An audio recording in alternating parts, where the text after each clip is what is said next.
Señor presidente, distinguidos representantes, se habla con frecuencia de los derechos humanos, pero hay que hablar también de los derechos de la humanidad. ¿Por qué unos pueblos han de andar descalzos para que otros viajen en lujosos automóviles? ¿Por qué unos han de vivir 35 años para que otros vivan 70? ¿Por qué unos han de ser míseramente pobres para que otros sean exageradamente ricos? Hablo en nombre de los niños que en el mundo no tienen un pedazo de pan. In 1962, the Caribbean was in disarray due to the Cuban Missile Crisis. After the Cuban Revolution that had only ended half a decade prior, Cuba had established a socialist government and decided to ally to the major socialist power at the time, the Soviet Union. The Soviets accepted the alliance as they needed somewhere close to the American homeland to station missiles in case of a nuclear war. Although it is worth noting that the US already had missiles stationed in Turkey, which is very close to the Soviet Union, meaning they already had a way of hitting the Soviet homeland. The overall conflict of the Cuban Missile Crisis was so bad at one point that the US entered DEFCON 2, meaning they were ready for an all-out land, naval, and air war. DEFCON 1 would have meant nuclear war. So, after so much happened with Cuba, the United States ordered a full embargo of Cuba, meaning Cuba couldn't trade with the US. However, it also meant that any other nation that traded with Cuba would also be sanctioned by the US. And considering how important the United States is in global trade, that would be devastating to many nations. So, essentially, the US had an economic blockade around Cuba. Then, they justified it with propaganda. This leads to my research question. How were the two figureheads of the Cuban Revolution, Ernesto Che Guevara and Fidel Castro, as well as the nation of Cuba itself, propagandized by the United States and anti-communists? The United States used several propaganda tactics against the Cuban Revolution, starting off with the appeal to authority tactic. The US did this by calling Che, Castro, and the Cuban Revolution as a whole anti-American. This made many Americans at the time feel like they and their country were the victims. The United States still holds this rhetoric against Cuba, calling them a rogue nation, which many people see as official and believe by default and at face value, without doing any research from other perspectives.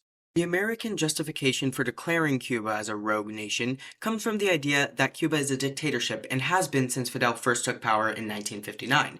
Now, well, I will not be giving an in-depth explanation of the Cuban government system. I would recommend watching the video, How Democracy Works in Cuba by Azure Scapegoat. But to simplify, Cuba is currently a parliamentary democracy. While most Cuban sources support this, along with the UN supporting the statement, the United States still refuses to accept it and forces its citizens to do the same. In fact, the idea that Cuba's regime change was unpopular at all is still wrong. Before the revolution in Cuba, plantation borderline slavery was still common. Cuban bosses often paid their workers what would be the equivalent to American nickels and dimes, hardly enough to get by with enough food to eat, let alone have a house. And since Cubans couldn't own their own houses, they were forced to rent property under landlords, who massively overcharged the cheapest properties in the nation.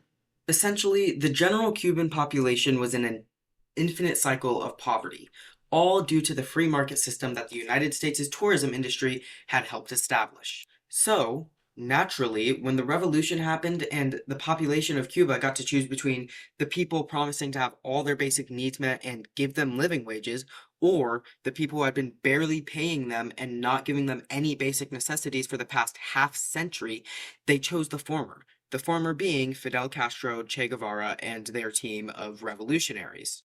Moving on, let's talk a bit about the other figurehead of the revolution, Che Guevara. Firstly, let's talk about the very modern piece of propaganda that the United States has spread, in that Che Guevara, quote-unquote, died like a dog. This statement has been used to demoralize anyone who idolizes Che, as well as the Cuban nation, as one of their national heroes, had died in an embarrassing way. However, this idea is simply wrong. If you read any books or read any articles from real people not being paid by any governments about Che, you'll see overwhelming positivity relating to him, with some older people around Latin America saying that they miss him, with many people from more northern parts of the world seeing him as one of the biggest figures of revolution, side by side with people like Vladimir Lenin and Thomas Sankara. Other propagandized sources about Che also try to portray him as a racist. This is due to something he wrote in his autobiography, The Motorcycle Diaries. In this line, he refers to an Afro-Latina woman he met while traveling in a derogatory and inappropriate manner.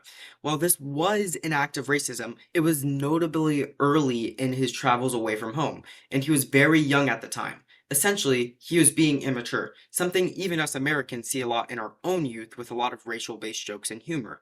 Plus, later in his life, he would travel to the Democratic Republic of Congo, continuing his career in trying to incite revolution against the pro-American government at the time that was enslaving people, as well as working as a physician for many Congolese men and women. Aside from Africa, he also spent significant time in Palestine, helping civilians who were being negatively affected by the Israeli government's harsh civilian attacks that were frequent at the time. Finally, many other propagandized sources, mostly from the States, try to portray Che as homophobic, and while he did certainly retain some amount of prejudice for queer people, similarly to his racism, it faded away with age. There's also a myth that during the Cuban Revolution, he enslaved gay men in concentration camps as free labor to support the revolution. But shockingly again, this rumor spread by the US was disproved. The truth was that all people who were seen as unfit to fight in the Cuban military were placed in local labor camps.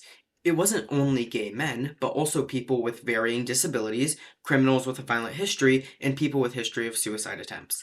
These labor camps also weren't nearly as bad as the concentration camps they're called. They gave viable living space, allowed the laborers entertainment with books and magazines. They also gave clean, warm, running water for bathing and drinking, along with as much food as they could provide. Do note once again that at the time there was a food shortage across the country, meaning it wasn't easy to provide every laborer with sufficient food. The final point I would like to mention goes back to something I brought up earlier, a YouTuber who I use in the creation of this video, and one who has many videos dedicated to debunking propaganda, just like I've been doing, Azure Scapegoat. But before I immediately start talking about him, I do want to talk about one more propaganda topic the US uses against Cuba. The idea that modern-day Cuba is poor, starving, sick, all due to a greedy government that, while we did already disprove it being a dictatorship, is still greedy. But, as you've probably already guessed by this point, this is another lie. Modern-day Cuba does struggle heavily with all three of those things still, yes.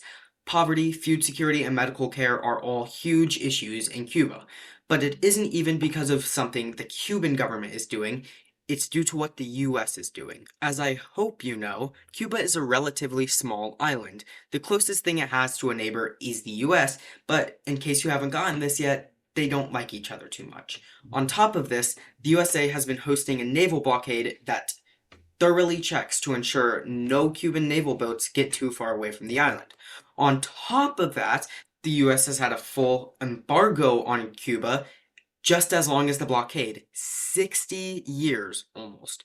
Now, I'm going to assume nobody watching has been in this situation, but I can guess that trying to find a serious trade partner when you're a small island nation surrounded by the most powerful navy in the world while being embargoed by that navy, it's probably pretty difficult. Now, while the US argues that embargoing and blockading a nation that they're at odds with is just fine, this doesn't bring the innocent civilians into consideration.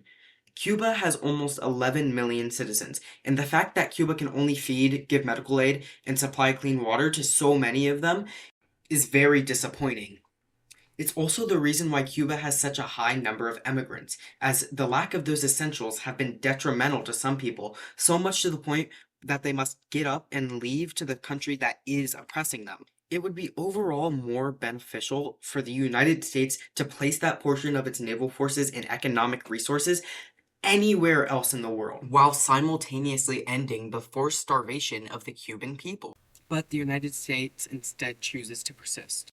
As mentioned earlier, Azure Scapegoat goes into greater detail on this topic in his video, The Cuban Embargo Explained. He includes sources that are more specified on the topic. On top of that, his content is very friendly to all audiences, regardless of how well educated they are on the topic, and its sole purpose is to educate people. It's very well written and a genuinely interesting video.